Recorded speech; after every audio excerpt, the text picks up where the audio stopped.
The number one mistake I see loan officers making with ChatGPT and AI is the same mistake that's going to end up costing you all the authority that and the trust that you've worked so hard to build over the last 10 years on social media. Let's talk about it. I'm Nick Carpenter from Legion of Loan Officers. Welcome back to the channel. If you haven't already, make sure that you hit that subscribe button, hit the bell so you can get notified every time I put out new content. And me and Fluff, this is the idea. This is the idea from us today. So anyways, if you look at ChatGPT, obviously it's very smart, has tons of good uses.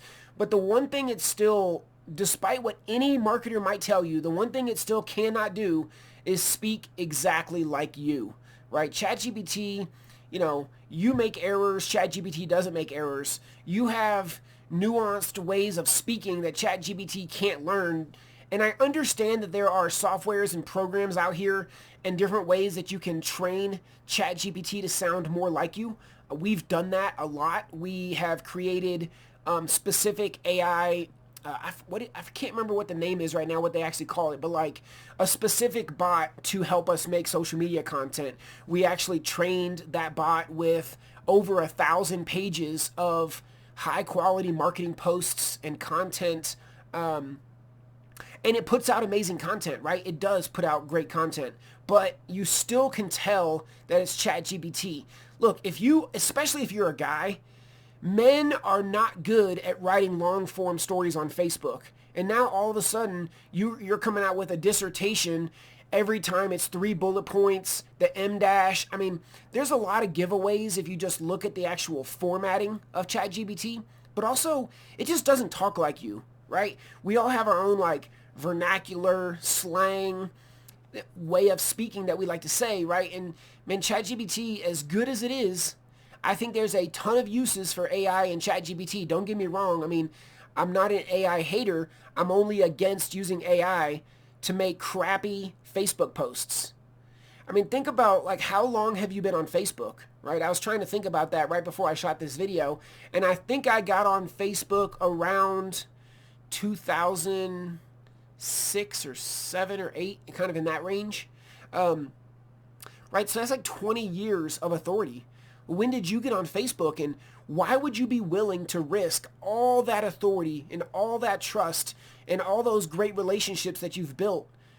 Why would you risk all of that now with ChatGPT drivel that nobody wants to read, right? We can tell that it's not you. It's not your words. It's not your thoughts. Why would you want to risk the trust and all that authority that you've built up, Because in my opinion, that when you look at love and hate, right? Love and hate is not the opposites of each other. I think love and hate are actually very close together. And on the opposite end of the spectrum is indifference, okay? And that is the job killer right there, man. If you have people that are indifferent to you, they'll never work with you. They don't care about your posts on social media. That's terrible, right? We need people to have some kind of feeling about us. And imagine if people became indifferent to you because they recognize you're using ChatGPT as posting. Even worse is if you have a virtual assistant and the virtual assistant is creating a ChatGPT post, posting that on Facebook for you, and you never even see those, you never even see any of that stuff before it gets posted out there publicly. And that stuff is happening in the mortgage industry rampant right now, right? There's people out here teaching you and training that ChatGPT is going to create the best Facebook posts you've ever made. And I don't know, that could be true, but also it would not be your voice, sound like you. The formatting isn't going to look like your posts. As much as people like to try to tweak them and change them and stuff, it's just not passable. The only reason right now it's working is because half of people are stupid, right? I mean, just naturally, if you look at the numbers, if you put 100 people lined up and we put them up by smartness, 50% of the people are going to be on the dumb side. And so, those are the people that you're fooling with ChatGPT right now. You're not fooling smart people that understand marketing and understand AI, and you're just making yourself look silly, right? So right now, this is a huge issue in the mortgage business in 2026. I think there are amazing uses and case studies and ways to leverage ChatGPT in your business. but it's not going to be a copy and paste social media post, right? That's destroying your credibility. It's destroying your authority. It's destroying your relationships that you've worked so hard to build. So just keep that in mind, right? Like, aren't people worth your own ideas, your own thoughts?